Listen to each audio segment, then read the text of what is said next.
On the outskirts of the city, there was an old and abandoned graveyard known as the Forgotten Graveyard. People believed that a ghost lived there. At night, strange sounds came from the trees, cold winds blew without warning, and sometimes a white shadow could be seen moving between the graves. Because of this, no one dared to enter the graveyard after sunset.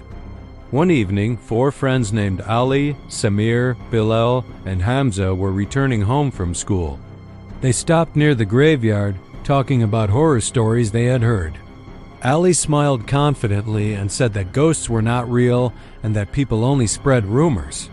Samir looked nervous and replied that many people claimed they had felt strange things inside the graveyard at night.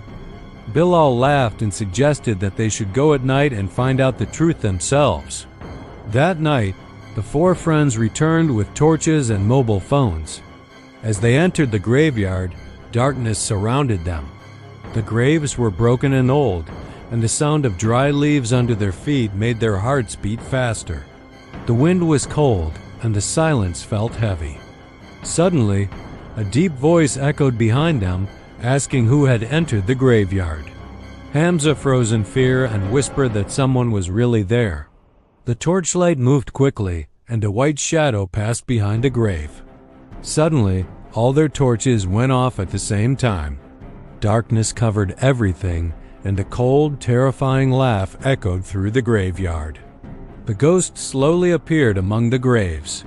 Its eyes glowed, and its voice echoed in the air.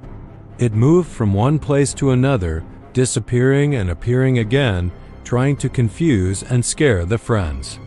Samir spoke in a shaking voice and said that they were trapped. Ali took a deep breath and told everyone to stay calm. He said that if they showed fear, the ghost would become stronger. The ghost began throwing stones and dirt, and strange noises came from all directions. The friends tried to run, but every path seemed blocked and fear surrounded them. Then Bilal remembered something his grandfather once told him, that ghosts gain power from fear. Bilal loudly told everyone to stand together and not show fear. Hamza began to recite a short prayer, while Ali and Samir gathered their courage. The 4 friends stood shoulder to shoulder, facing the ghost bravely. Ali shouted that they were not afraid and that the ghost had no power over them. Slowly, the ghost's voice became weaker and its shadow started to fade.